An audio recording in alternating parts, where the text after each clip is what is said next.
Three, two, one. We're here today with another episode of the I Love Norfolk show with actually a really close friend of mine I've known for 15-ish years, kind of. I guess. Somewhere in that range. I'd have to count. Well, I first came here in the Navy, and then I met Matt when I was in the Navy, and then we both got married and had kids and have remained friends for that time. And Matt owns and operates a tree business. So I think there are a wide variety of different types of tree business. Matt, have you started off smaller and gotten bigger? What would how big do tree companies get?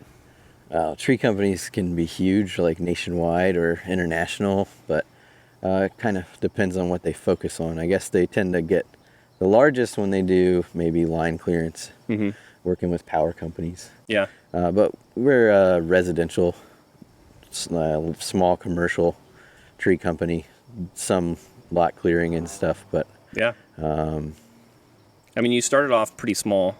Yeah, humble beginning with a pickup truck and a chipper. Sold my BMW to get into those, and which was hard because you busted your butt for that BMW. Yeah, it was nice. It was a fun car. Worked at the Norfolk shipyard for a little while. Yep. Yeah, I worked at NIT, the shipping terminal, and that's how I got into tree care. I worked there, and I had 2 days off a month, so I was looking for something I enjoyed doing.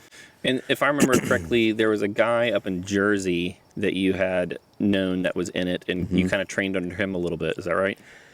Yeah, semi. So that's a funny story too, because he's like, yeah, my tree guy's getting out of it. Okay. And he wants to, he'd be willing to train a replacement. So then I moved up there, and the guy's like, I don't want to train my replacement. That's a horrible idea. So then when I stopped working for my friend at the landscaping company, I went to work for the tree guy. Okay. The tree service full time. And we started off with basic equipment. It doesn't look like it now, but I used to help climb up the trees manually with you. Matt, who has remained in the tree industry, is still very slim, but it's a lot of hard manual labor if you don't have the equipment. Yeah, your tree is pretty heavy, even if it's a smaller tree. So we have our own crane now, and that allows us to see how much each pick weighs, so we can total up the tree weight at the end of the day. Yeah. Say, oh yeah, it was 15,000 pounds removed from their yard. So, what would you say are maybe lessons learned? Because you've been doing this for a little over a decade now, right? Yeah. Most people don't realize that their trees need care. Okay. And that's probably the part of the job I enjoy the most, is pruning and seeing how a tree can remain healthy and maybe become healthier from proper care. We have some live oaks that we've cared for a long time, and they're absolutely beautiful trees in Norfolk. One of them is probably the biggest in Norfolk. And working on it, we picked 2 rain days, and while pruning, we stayed completely dry. So it's stuff like that is fun. Yeah. But yeah, most people don't realize that their trees need care, and they don't see the value of the tree being properly cared for. Yeah. And what does something like going through and pruning out all the dead wood, what does that do for a tree? Well, dead wood it's huge. It removes hazards. So, you don't know when that piece of dead wood is going to fall. And if it's of any size, it's coming from height. Kids and family that are important to you, animals, property, could get hit by that. So that is a main thing for deadwood removal, is just keeping it safe. Sure. I imagine a lot of people are hesitant to even call because they just think it's going to be really expensive. What are some of the things that drastically increase the cost of a project? I guess just the area that you're working with, size of the tree, if it's pruning, how regularly it's been maintained. So you might have a bigger hit, but then once you start maintaining it, you can manage that, and it becomes very reasonable. Sure. So, are there seasons in tree care? Sort of for real estate, our busy season is kind of the summer. And then another little kick right there at the end of the year. Do you guys have seasons in which you're busier than others? Yeah, definitely. Well, this year was a little unique with COVID, but once people kind of stayed home and realized, oh, got some trees I need to take care of, it picked up for us, and it's been busy since. But usually I would say it kicks up right around tax season. Sure. And then it slows down right as people start to prepare for Christmas. When like a hurricane comes through or a nor'easter or a big storm like that, do you have like 3 weeks of unending days, or how does that work out? Yeah, anytime a storm rolls through, it just seems like it's, do we work 7 days this week or not? So, I mean, at the very beginning, I worked alongside you. Those are long weeks and exhausting. It's like Yeah. you can't get enough calories in you. I'll say children are way more enjoyable, but they're more tiring than tree care. So if any of you are parents and you think you'd like to climb, it's a fun profession. Yeah. Come on over. One of the things I remember talking with you about, maybe a little bit more towards the beginning, I don't know if you're still interested in it, but they have like tree care or arborist competitions. What do those tree look climbing like? competitions. They have different stations or events, I guess, that kind of mirror what we do in a way. So you can put those skills that you use every day to the test kind of against other people. Now, training for a tree climbing competition is different from everyday work, but it's a fun group of people to be around, and fun to test your skills. Probably fun to see doesn't have the how same other people payout do as it. like a NFL, but No, not at all. but I imagine there's some bragging rights involved. Yeah, some people do have paid sponsorships by companies. I don't know how much they make, but if it's something you enjoy doing and work with all the time, having any sort of kickback from it's nice, right?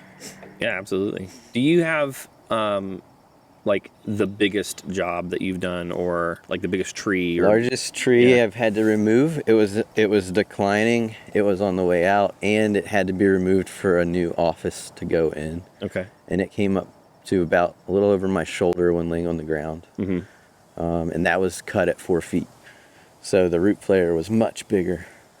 For those who don't know what a root flare is, what is Yeah. a root flare? Where the tree fans out at the bottom. Okay. The trunk How diameter of far the out the roots go? buttress roots and stuff kind of come out, Okay. meet the ground. Gotcha. How, in comparison, for myself, how big was it in comparison to the like Kenny's tree that we took out in his backyard? Double. Really? Yeah. Wow, that's enormous. Yep. Yeah, that's some. What about any most challenging? Like you had to go over a house or things like that? Most challenging job was a storm damage job where there was no crane access, and there was an included section that had failed from high winds and laid into another tree that kept it from falling on the neighbor's house and porch. Okay. And the tree that was supporting the larger oak started to crack horizontally, so it was starting to fail. Gotcha. So then we had to set multiple rig lines to stabilize everything and cut it free without allowing any damage to the structures below, without impact loading the supporting tree so that it wouldn't fail also. So that's the hardest.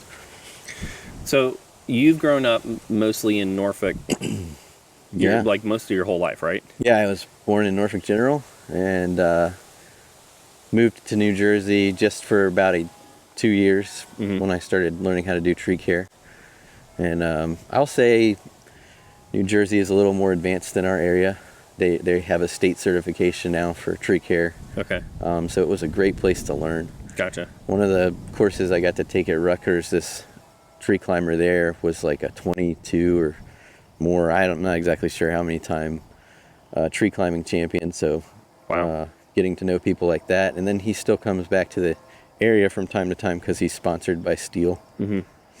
So Now, actually, let's go down that route. When it comes to equipment, much like in your garage, you can buy Ryobi, or you can buy like DeWalt, or you can go all out and buy like Festool type stuff.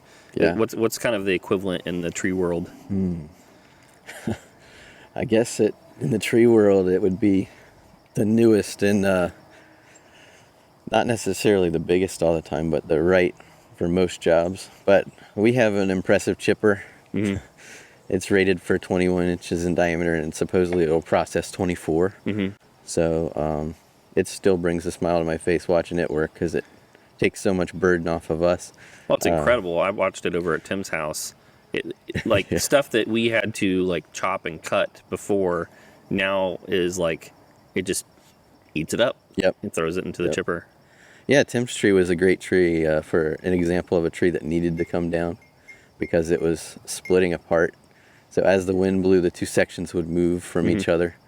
But I think that with the crane, and I think the crane is the safest way to do a tree removal. The climber, as long as it's assessed by a certified arborist as the safest way to access the tree, can tie in above the ball. So then you're tying into a rated object. You go up to a tree. Another one of those terms I don't think people at home. What's the ball? The part above the hook. So we tie in above the hook in case there's a hook failure. Okay. So we're safe. You ride up and you can inspect your tie-in point before you get there.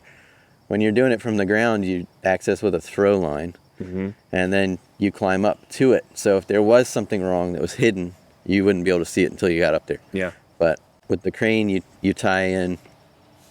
You set all your rigging points to balance, so there's hopefully little movement in the piece as you cut it free. Then if there is any failure, you're using multiple slings, and all of those are going to hold each piece tight. Yeah. So then you cut it away and it floats down.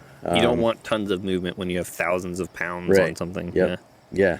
I think that the biggest pick I've done is right around 7,000 pounds. Okay. But I mean, it gets the heart pumping when there's that much weight moving away from you. Yeah, I remember a few times when I'd helped you at the very, very beginning. Because I was still learning too. There were a few moments where, I mean, I thought I was gonna have to check my pants afterwards, because it can be scary. It can be real scary. Yeah. Especially if you're like climbing up on spikes and stuff like that. It can be very intimidating. Dan did a great job. He was a great worker, great helper on the ground. It's on the record. He got up there, and I don't know. Do you think your time in the helicopter helped with the heights? Maybe. I think I flew in helicopters, and most of the time with my feet out the door. Now, granted, we're strapped in too, but you get kind of used to. I don't know. You just get used to the heights. It's not that you don't like. If you were to slip, it's not that you wouldn't be like scared. Yeah. But you just kind of get more used to it for sure. There was. I mean, I also used to climb trees as a kid. I think people who loved that kind of feeling, they don't mind going up as tall into the tree as possible, and you love the feeling of like the swing of the tree in the wind. I remember taking a rope up. I think I was like 5 or 6 years old. Up 25, 30 feet in the tree, and I remember tying the rope so that I could like lean into it and just sit there. And I remember it slipping, and I fell one branch down. But it didn't. I was young enough. For whatever reason, it didn't keep me from climbing trees. Right. Yeah. So I think I've always been a little bit used to it. Yeah. But if you're afraid of heights, that is not the job for you. It is not the job for you at all, because you are technically cutting. I mean, a lot of times you're cutting right above where you're latched into something, and so it can be kind of terrifying. Yeah. Yep. What would you say is, maybe looking back, you've always been very physical. Like you've always been handy with your hands. You were a mechanic for a long time. I remember when we had to replace or fix things on the truck that I bought for you a long time ago. You were always there to kind of help me do stuff. What, outside of like the mechanic piece, what are some of the things maybe that led up that you were like, I think I could do this as a career. This is something I could be happy doing. So, again, working at the port, it was just the time that it took from friends and family that I didn't like about working there. So looking back, when I was growing up, I cut lawns for all through high school. There was a tree that needed to be removed at a family's home, and the Helping Hands ministry at church said, "Hey, they can't afford it. Matt, you think you can get up there and cut this tree down?" I think I was in 8th grade. So I'm not sure why There's a lot of everyone thought this was a good idea, but dumb bravado in middle school for sure. we went for it. And so we took down a rather technical large tree. So working at the port, I was like, well, what's something I could do that I enjoyed? And that was it. So I was like, well, I'm thinking about doing this, and that's how it led into the conversation of moving up to Jersey and living with the guy that we did some dirt biking with. Sure. And I think that there is something about the entrepreneur that says, I want to do something myself. I think part of it is ingrained, and I think a lot of it can be also learned. Was there ever a part where you thought, I want to go work for someone else, or was it always like, I want to do my own thing? No, I mean, I think it started as I want to do my own thing. It seemed like owning your own business would give you more flexibility, which it does, but it's time-consuming. Yeah. It takes some time to get like systems and processes and things going. Yep. At least from my experience, totally different industry, but still in working and owning your own job. And a lot of times you're basically just self-employed at the very beginning because you're doing all the work. You for sure work more hours than you do if you work for someone else. Yep. Now the goal eventually, hopefully, is that you can get systems and process and people in place to not only give you more time, but also provide a better product and a better service. But there is I don't know, I think that there's something ingrained within certain people to say, I don't care if I work 35, 40 hours for somebody else. I want to do my own thing, and I'll work 80 hours doing my own thing. Yeah, I like doing my own thing because I can set the quality of work. As we do it, I can assess, the customer and need, and I can say, oh no, like we're going to do this a little beyond, just to make sure their family's safe. Then we talk to them before we start, make sure they're okay with it. But delivering the best service that we can is important to me, and that's the part I love most, is being on the job, doing the work. All the office-related stuff is definitely not my favorite. Yeah. I'm so lucky that Ashley helps me with that. She's a huge help. For those at home, Ashley is his wife. You guys have been married how long now? 13 years. Good Lord, yeah. We're old. Or we're getting older. How long have you guys been married? Well, I think only 1 year longer than you guys, right? Sounds about right. Yeah. Something like that. I'm in a similar situation. I made a hire this last year to help me with kind of the administrative side. And it's not that I can't do it, it's just that I hate it. I hate filling out paperwork, doing any type of budgeting, balancing, checkbook. Like I joke, but it's like I would almost rather not make money than have to do those jobs. Like, give me ramen and the ability to go out and go hike in nature, and I don't care about money anymore. But there's also the other part of me that's super ambitious and loves to go out and, like, the beauty of whether it's tree work or real estate or owning your own company is that you're like, hey, if I go do this thing, I get paid this amount afterwards. And like ever since I was little, I was always the person. As soon as I figured that out, I was like, well, if I sell this many things, like I remember candy bars, we had this drive where if you sold candy bars, you got X percentage of the candy bars afterwards. And I was like, well, all I need to sell is 400 candy bars, and I can go get this toy that I wanted. Right. And so I was like single-minded focus on get those things sold so I can go get the thing. And then I lost complete interest in the candy bars once it was sold. I had 30 left over that I had to sell, and I didn't know that you had to buy them back afterwards. But lessons learned, right? Right. Yeah. Normally I shift into like, where do you think, or where do you see this going? So like, you've been doing this for a little over 10 years. How much longer do you want to do this? How much bigger do you want to get? Are you happy with the size? Do you guys want to grow? Is there any type of like equipment or style, or specific customer that you want to cater to? What does that look like for the future? Having the mechanical background, I guess, equipment is one of the things that I enjoy about the job also. Mm-hmm. So finding the best equipment I can afford, and then fixing it if it needs it, or selling it to get into the next piece. is something that I enjoy with the job. For growth, just as it's needed. For me, making sure that the crew is comfortable and trained well. Sure. In each task that I leave them to do is so important. Because I care about them and their families too. Yeah. And so, yeah, growth is going to be a slower thing, but having the crane now, I don't think I would mind being able to go out and send a crane and a climber to other companies that need it. Just to make sure that the other people in our area are as safe as they can be, because they have families too. Sure. And there are plenty of trees around, and hopefully work stays as good as it has been this past year. Yeah. So, Do you see yourself becoming an area or statewide or national brand, or do you kind of just want to stay local to Hampton Roads? I don't know. I guess I'm happy being in Hampton Roads. If we pushed out to Williamsburg and other areas as time went on, that would be fine.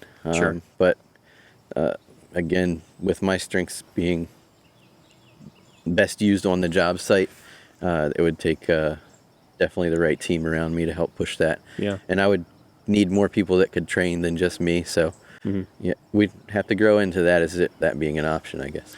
Yeah, I read a book, I want to say last year, called Small Giants. And in the book, he's making the argument that instead of just growth for growth's sake, like just getting bigger and bigger, just because there's demand, right? So I'm looking at the same thing as just because there are more clients that want to use me doesn't necessarily mean that you should grow to fill that demand. Right. And so he's making the argument of becoming better. It's like becoming the elite group of some specific thing. And so I've been at least thinking through what is it that I want to be known for, or what kind of service. So the big one for me is like, I want to be the difference between Ritz-Carlton and the Holiday Inn Express or a hostel. It's like, yeah, you can sleep at both places, but one is a totally different experience. Right. And so I think of like, what is it? What's the brand? What's the image? What's the experience that you want to make consistent and get really, really, really good at that, rather than just go, how much work can we possibly do? Well, the best thing with working with people is where you see the best things that you have to offer show in them, and then in turn the quality things that they bring to the table help you grow. So for that work environment, yeah, where everybody's pushing hard and working together to provide a better service, that's what you want. So yeah, you don't want to grow and lose that quality that's important to you. So Sure. Yeah, you can end up sacrificing even then the long term. So if you can't provide the same level of experience that got you there, then you can start dying off at the end. Yeah. Well, cool. Well, we are here towards the end where we do a giveaway, and you told me beforehand what it is. And I got excited because I'm I love sitting outdoors. I have a big fire pit over there that I use. So we're looking at doing a half cord of firewood. Yeah, we'll deliver it. You guys burned it up. Sweet. It seems like the perfect time of year for it. Yeah. I think maybe, Sean, do you have a suggestion on what they should comment? Your favorite type of, did we do your favorite type of wood with the last one? I think we did. What about, how about favorite season? Yeah. Your favorite season and why. Maybe if there's a memory attached to that, you can share that memory in the comment section. But if you share your favorite season and tag a friend, we'll enter you to the drawing for one winner to get a half cord of wood. Yeah. And right now is the perfect season for that, because it is. As we sit this morning, it's a little bit chilly, but in the evenings it's perfect for a fire. It is perfect. Matt, thanks for coming on to the I Love Norfolk show. We're here today in my backyard, and it was a pleasure, man. Thanks for coming. Good to talk with you.